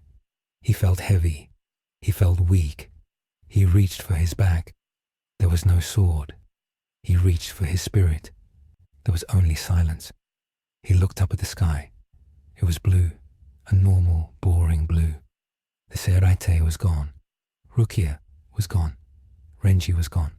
His sisters were gone. He was alone. Captain America limped onto the roof. He was battered. His shield was dented. He looked at Strange. He looked at the boy. Cap didn't ask if they won. He looked at the devastation and knew that winning wasn't the right word. He walked over to Ichigo. He offered a hand. Ichigo looked at the gloved hand of the soldier. He looked at his own shaking hands. He took it. Cap pulled him up. "Where are they?" Ichigo asked. His voice was hoarse. Strange stood by the edge of the roof. He was looking at the spot where the moon hung in the sky. It was cracked, a permanent reminder. "They are gone," Strange said. "The dimensions have restabilized. The vibration rates are now dissonant. You cannot go back, Ichigo, and they cannot come here. The door is welded shut." Ichigo walked to the edge. He looked at the city he had saved and destroyed. He thought about Stark. He thought about the boy in the Menos. He thought about the price of being a hero in a world of gods. He had protected them. He had done his duty. But he felt a hole in his chest where his heart used to be. Below them, the sirens began to wail. The world was waking up to the aftermath. Shield Quinjets were descending. The cleanup was beginning. Politics would follow. Blame would follow. The registration acts, the trials. The world had changed. Spirits were real. The afterlife was a hostile nation. And the boy on the roof was the only witness to the truth. Ichigo leaned against the parapet. He watched the sunset over the broken Jersey skyline. It wasn't the sunset of Karakura town. It was redder, harsher. He closed his eyes. He tried to sense a single ribbon of reishi. He tried to find a hollow. He tried to find a ghost. He felt nothing. For the first time in his life, the world was quiet. "What now?" Ichigo whispered. Strange turned to him. The Sorcerer Supreme looked tired. He looked old. "Now," Strange said, "we live with the consequences. Welcome to the Marvel Universe, Mr. Kurosaki." Ichigo opened his eyes. He didn't cry. He didn't scream. He just nodded. He accepted the weight. He was a warrior without a war, a reaper without a scythe. He turned away from the sunset. He walked back toward the heroes who were gathering in the ruins. He was one of them now, damaged, displaced, and alive. The sound of a single rescue helicopter flying over the silence of the city. The screen faded to black, leaving only the sound of the rotor blades chopping through the heavy air. A heartbeat for a world that had survived a stroke. The convergence was over. The scars were permanent. The snow falling on Manhattan was grey. It picked up the ash and the dust from the reconstruction sites that still littered the avenues of Midtown. 6 months had passed since the event the media called the convergence. The city had been paved over and patched up, but the scars were visible if you knew where to look. The skyline was uneven. There were gaps where skyscrapers used to be. The atmospheric density of the city had changed. The air felt thinner. The spiritual pressure that had once crushed cars was gone, replaced by a vacuum that made people wake up in the middle of the night with a feeling of falling. Ichigo Kurosaki stood on the scaffolding of the new Stark Industries tower. He wore a hard hat and a heavy canvas jacket. His hands, once capable of holding the weight of a dimension, were now calloused from hauling steel beams. He was a laborer, a ghost in the machine of the city he had saved. He worked in silence. The other workers gave him a wide berth. They didn't know he was the one who had sliced the moon, but they felt the gravity around him. It was the aura of a soldier who had seen the end of the world and survived. Ichigo took his lunch break on the suspended girder looking out over Central Park. The park was no longer a lush green rectangle. It was a memorial garden. The trees that had been turned into bone during the invasion had been removed, but the soil was still white. Nothing grew there except a species of pale silver grass that Dr. Strange had said was harmless. In the center of the park stood a statue. It wasn't of Captain America or Thor. It was a simple, abstract sphere made of blue titanium, the Stark Monument. People left flowers and circuit boards at the base. Ichigo ate his sandwich and watched them. He didn't feel the presence of spirits anymore. He didn't see the chains of fate attached to the mourners. His vision was flat. The world was 2D. It was a relief, he told himself. It was a curse he felt in his gut. Peter Parker landed on the girder next to him. Spider-Man didn't make a joke. He sat down, legs dangling over the edge, mask pulled up to his nose to eat a bagel. They didn't speak for a long time. It was a ritual they shared every Tuesday. Peter was the only one who checked on him. The other Avengers were busy dealing with the geopolitical fallout of the existence of the afterlife being confirmed. Governments were collapsing. Wars were being fought over the rights to the souls of the dead. The Avengers were global peacekeepers now, but Peter was still a neighborhood guy. He asked Ichigo how the job was. Ichigo said it was heavy. Peter nodded. He asked if Ichigo had heard from Strange. Ichigo shook his head. Strange was in the sanctum, trying to repair the metaphysical levees. He had no time for a retired reaper. Peter finished his bagel. He told Ichigo that S.H.I.E.L.D. had a file on him. They called him Subject Zero. They were monitoring his apartment. Ichigo said he knew. He saw the black sedans. He didn't care. Let them watch a man sleep and eat. Peter stood up to leave. He hesitated. He asked the question he asked every week. He asked if Ichigo felt anything coming back. A spark, a voice, anything. Ichigo looked at his hands. He tried to flex his spiritual pressure. He tried to call the name of Zangetsu. There was nothing, just the sound of the wind and the distant honking of taxis. Ichigo said no. He said the well was dry. Peter patted him on the shoulder. He said that maybe that was okay. He said maybe Ichigo had done enough. Spider-Man swung away, a red and blue pendulum against the grey sky. Ichigo watched him go. He admired the movement, the freedom. He tightened his grip on the steel beam. He missed the flash step. He missed the sky. That evening, Ichigo walked home to his small apartment in Queens. He stopped at a crosswalk. A group of protesters were shouting on the corner. They held signs with the symbol of the Quincy Cross. They were a cult that worshipped the event.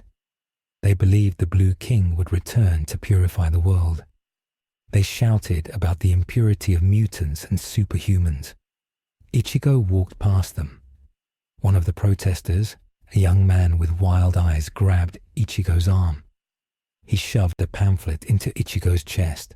He screamed that the end was coming. He screamed that the impure would burn. Ichigo looked at the man. He didn't get angry. He didn't flash his eyes. He just looked at him with the tired, ancient gaze of a veteran. He gently removed the man's hand from his arm. He said the war was over. He said the king was dead. The protester froze. He didn't know who Ichigo was, but he felt the truth in the voice. He stepped back, terrified by the calmness of the construction worker. Ichigo entered his apartment. It was sparse. A bed, a table, a few books on American history. He walked to the window. He looked up at the moon. It was a crescent, but the jagged crack from Yuvachi's fall was still visible, a dark scar across the lunar surface. It was the only proof that any of it had happened. Ichigo opened his closet. Inside, wrapped in a cloth, was a wooden bokken, a practice sword. He took it out. He moved to the center of the room. He assumed the stance, feet wide, back straight. He closed his eyes. He visualized the Menos. He visualized Aizen. He visualized Yuvak. He swung the wooden sword. It was a perfect strike. The form was flawless. The muscle memory was absolute. But there was no energy, no Getsuga. Just the sound of wood cutting air. Swish. Ichigo lowered the sword. He breathed out. He was not a Shinigami. He was not a hero. But he was still here. He was a protector in a world that was learning to fear the dark. He placed the sword by his bed. He lay down. He closed his eyes. And for the first time in centuries, Ichigo Kurosaki slept without dreaming of rain.